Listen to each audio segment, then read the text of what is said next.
হাসরের ময়দানে ভয়ঙ্কর পুলসিরাত পার হওয়ার জন্য হযরত মুহাম্মদ সাল্লাল্লাহু আলাইহি ওয়াসাল্লাম তার গুনাহগার উম্মতের জন্য কি কি করবেন? পুলসিরাত পার হওয়ার সময় মহান আল্লাহ তাআলা কি প্রশ্ন করবেন? সর্বশেষ যারা জাহান্নামে থাকবে তাদের কিভাবে উদ্ধার করে জান্নাতে প্রবেশ করানো হবে? আসসালামু আলাইকুম প্রিয় ভাই ও বোনেরা, মহাবিচারের সেই ভয়াবহ দিনের কথা স্মরণ করুন, যেদিন কেউ কারো হবে না। পিতা তার সন্তানকে ভুলে যাবে, স্বামী স্ত্রী একে অপর থেকে পালিয়ে বেড়াবে। চারিদিকে যখন কেবল ব্যক্তিগত মুক্তির আর্তনাদ শোনা যাবে, তখন এক মহামানব তার উম্মতের জন্য ব্যাকুল হয়ে রবের দরবারে ফরিয়াদ জানাবে। তিনি আমাদের প্রিয় নবী হযরত মুহাম্মদ সাল্লাল্লাহু আলাইহি ওয়াসাল্লাম। তার আকুল সুপারিশের পরই শুরু হবে মানব জাতির চূড়ান্ত হিসাব নিকাশ। সর্বপ্রথম প্রশ্ন করা হবে নামাজ সম্পর্কে। যেমন রাসূলুল্লাহ সাল্লাল্লাহু আলাইহি ওয়াসাল্লাম বলেছেন, কিয়ামতের দিন সর্বপ্রথম নামাজের হিসাব নেওয়া হবে। যদি নামাজ সঠিক হয় তবে বাকি আমলও সঠিক বলে গণ্য হবে, আর যদি নামাজ ত্রুটিপূর্ণ হয় তবে বাকি আমলও ত্রুটিপূর্ণ হবে। এরপর আরও 5টি প্রশ্ন করা হবে। 1. নিজের বয়স কোথায় কাটিয়েছ? 2.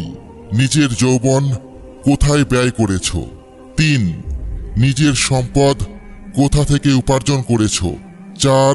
কোথায় খরচ করেছ? 5. নিজের অর্জিত জ্ঞানের উপর কতটা আমল করেছ?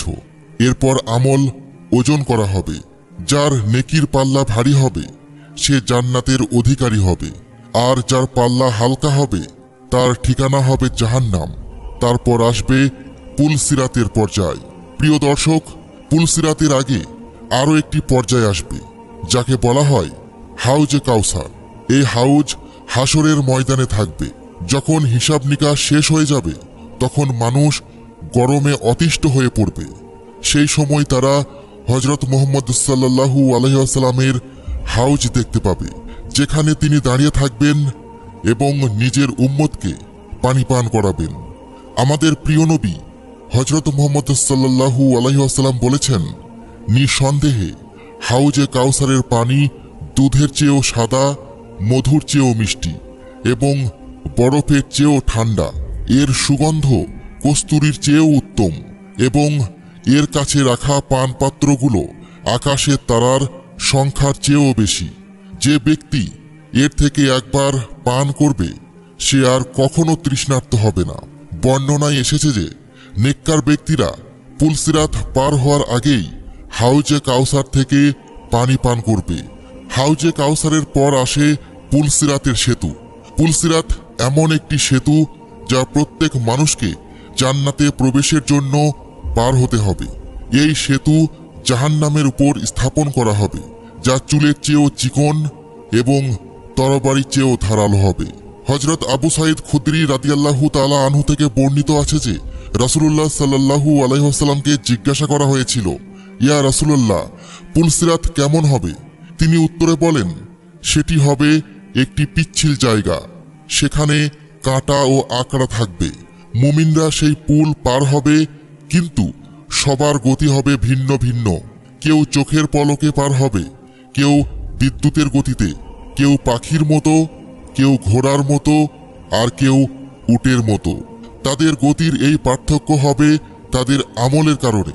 কিছু লোক সহজে জাহান্নাম থেকে বেঁচে পার হয়ে যাবে, কিছু লোক আহত হবে কিন্তু পার হয়ে যাবে, আর কিছু লোক আহত হয়ে জাহান্নামে পড়ে যাবে। একবার হযরত কাবুল আহবার রহমতুল্লাহি আলাইহি বলেন, জাহান্নাম মানুষের সামনে এমনভাবে প্রকাশ পাবে যেন জমাট বাঁধা চর্বির স্তর। যখন ভালো মন্দ সবার পা তার উপরে পড়বে তখন একজন ঘোষক ঘোষণা দেবে, হে জাহান্নাম, তোমার সঙ্গীদের ধরে নাও এবং আমার সঙ্গীদের ছেড়ে দাও।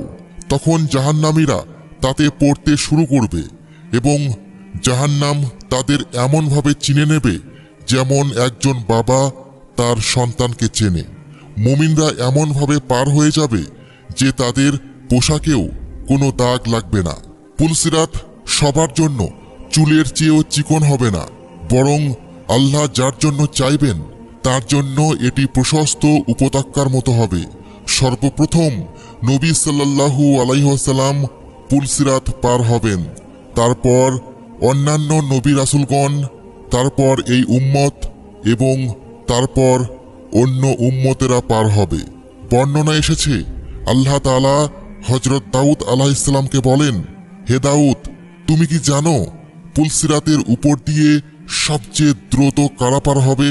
তারা হলো যারা আমার সিদ্ধান্তে সন্তুষ্ট থাকত এবং যাদের জিহ্বা আমার জিকিরে সিক্ত থাকত। আমাদের প্রিয় নবী সাল্লাল্লাহু আলাইহি ওয়াসাল্লামের শান এমনই যে তিনি তার উম্মতের জন্য সর্বদা চিন্তিত থাকেন। দুনিয়াতেও তিনি উম্মতের জন্য দোয়া করেছেন এবং কিয়ামতের দিনেও যখন সবাই নিজের প্রাণের চিন্তায় থাকবে তখন তিনি নিজের উম্মতের নিরাপত্তার জন্য দোয়া করতে থাকবেন। রাসূল সাল্লাল্লাহু আলাইহি ওয়াসাল্লামের বাণী, তোমাদের নবী পুলসিরাতে দাঁড়িয়ে রব্বি সাল্লিম বলে দোয়া করতে থাকবে। ফেরেশতারাও আর্জ করবে, হে আল্লাহ, শান্তিতে পার করে দিন। এটাই তো সেই মহান মর্যাদা যা আল্লাহ তার প্রিয় হাবিব সাল্লাল্লাহু আলাইহি ওয়াসাল্লামকে দান করেছেন। তিনি সাক্ষাৎ রহমত এবং শাফিউল আজম, মানে সর্বশ্রেষ্ঠ সুপারিশকারী।